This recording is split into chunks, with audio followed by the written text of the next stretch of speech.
of anointment, spikenard, very costly ointment, and she anointed Jesus' feet and wiped his feet with her hair, and the house was filled with the odor of the ointment.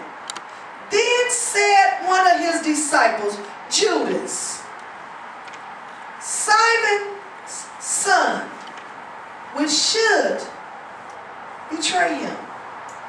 Why was that ointment, why wasn't it sold for 100, 300 pieces and given to the poor? He was more worried about the money and how much was he going to get than the ointment being, this woman loved Jesus and didn't care how much the one, I'm going to wash his feet with you. But have you ever been somewhere that that's all they're caught up in is the financial gain of things and not the spiritual gain of things? Amen? Some people think that pastor would rather have all these gifts and all these things, and pastor really wants y'all to be praying, interceding, laying out before God, going before God, giving me the love, because that's what I need. You can give me gifts. You can give me gifts. I'm telling y'all, y'all better listen. You can buy me everything and still be stabbing me in my back. Amen. Still not really love me. You understand? Love is the action. Not just a word. Show me you love me. Don't keep talking about it. Be about it. Amen. When I'm crying, when I'm going through, y'all should be able to say something ain't right with that. Let me pray. Now I'm gonna pray. I'm gonna don't worry about that, because God got us in that other area. Amen. You know what I'm saying? But so she gonna sit up there and waste all of that. Could have been sold. Do you understand me? Amen. I just gotta understand. Did you see that she wasted that all on that, and we could have sold that for something in the church? God ain't playing. God ain't playing. God is bringing this out for a reason. All this stuff has been brought. You worried about selling a little piece, because that wasn't much, as they thought back in the day. But you're talking about selling it, and I'm talking about my pastor need me to pour into them. I ain't worried about selling it. I'm out here. Oh, we could have sold that. Did you? Now that brownie should have been sold. Why are you giving that free to them kids? Not when you got a pastor to give. Amen. Not when you got a pastor that don't mind giving. And you talking about selling? Jesus. Okay. Y'all hear me? Amen. Y'all hear me? Amen. Y'all hear me? I hear you. Okay. Listen. It isn't something that Judas displayed that superficially,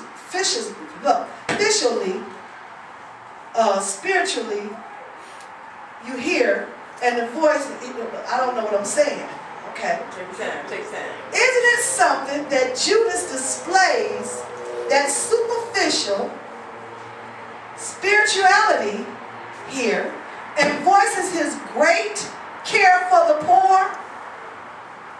This spirit always causes people to be concerned about how the preacher uses the money and displays an extra concern for the people. Did y'all get that? The spirit causes people to be concerned about how the pastor used the money and displays an extra concern for the people. He just couldn't stand the fact that someone was giving the pastor, the preacher, attention instead of giving it to him. He wasn't concerned for the poor. This was an indictment against the character and the integrity of Jesus. When this demon begins to indoctrinate people, they will become more and more suspicious of the pastor. When the spirit begins indoctrinate. That means that spirit is starting to minister to the person at home. It's starting to minister to that person. Every thought is the pastor. I wonder what pastor do. I wonder what pastor, I wonder what she did with them tithes. I wonder what she did with them offering. Yeah, she always be talking she struggling paying the bill. Well, I know what you gave one time. One time. So I wonder what she well, I wonder how much the rent really is. Well, I want to know you get to want to know how the money being spent. Amen. And the spirit is indoctrinating you to become suspicious of your pastor. It's causing you to wonder what your pastor doing. And if you had the heart of your pastor, if you ask God to show you your pastor's heart and who your pastor was, you would know in the spirit what your pastor do. Amen. Whether it's wrong or right. And that's for real. Because especially as leaders, spiritual leaders, you're supposed to ask for the spirit of your pastor to follow you. You got to know how your pastor moves, what your pastor thinks. You're supposed to be able to flow with your pastor. Amen? Amen. Now, if you selfish and your pastor not, something is wrong with that picture. If you stingy and your pastor gives, something wrong with that picture. Amen. Okay, well, wait a minute, God. I like to hold on. She like to give up. Wait a minute, God. Let me try to change something about you. Understand me? Amen. Amen. We have to wonder, we have to do that. Eventually, they will openly challenge the pastor's integrity. Pay very close attention here as we reveal to you one of the most deadly things about this demon.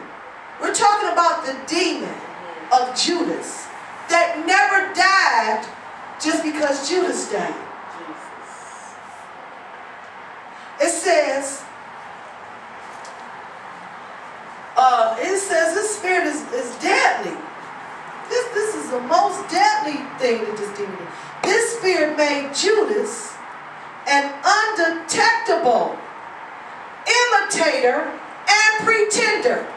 An undetectable imitator and pretender. This spirit made Judas an undetectable imitator, pretender. Okay. All right. Okay. Imitator. What is an imitator? They mock you. What you do, they do. But anything you can do, I can do better. So you can but I can well better. I can call, listen, you gotta watch this spirit, okay? My pastor, I know my pastor sings in the spirit. Jesus.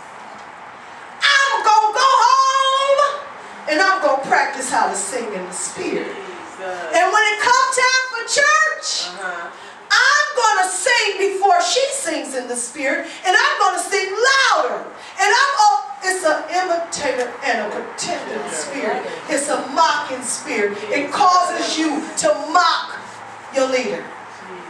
It causes you to put on a spirit of pretend. Well, if somebody else there looking at like, oh, she got the same spirit pastor got. My God. But really, it's a competition thing going on. I'm competing against my pastor because I have gotten somewhere where I'm greater than her. Jesus. I'm more anointed. She don't know what she's doing. I'm about ready to challenge her. I'm about ready to challenge her in the spirit. I have been in a place where I'm on the floor and I'm praying. And we're having prayer. And I'm praying and I know I'm praying. And I'm praying. I hear nobody else pray. I ain't hearing it. Soon as I wail in the spirit, soon as I hear somebody else challenge me louder. Jesus. I'm speaking in tongues, you gonna get louder than me.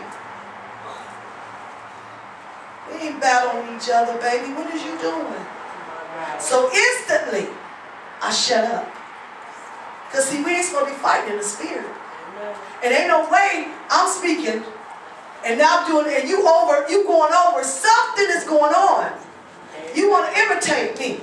You want to do, you got to be careful. Oh, so sister so-and-so do it like this. I'm going to do it like that too. It's an imitator and a pretending spirit. Y'all got that? Amen.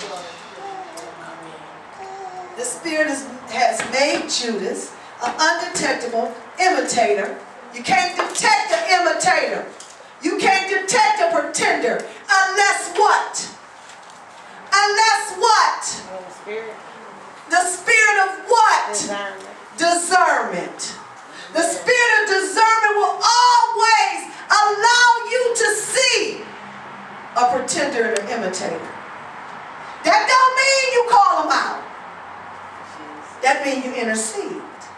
That don't mean you point them out. You're an imitator. That don't mean you get on the phone and call and talk about it. That means you pray about it. Amen? Amen. Now listen. The other 11 never suspected Judas as a traitor. In fact, when Jesus told the 12 that there would be a betrayer among them, they couldn't figure it out. Who was it? This spirit will cause you to pretend to be a real Christian. Y'all, please listen.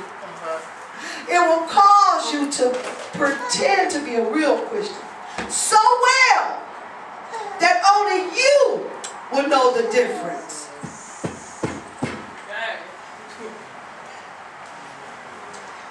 Pretending.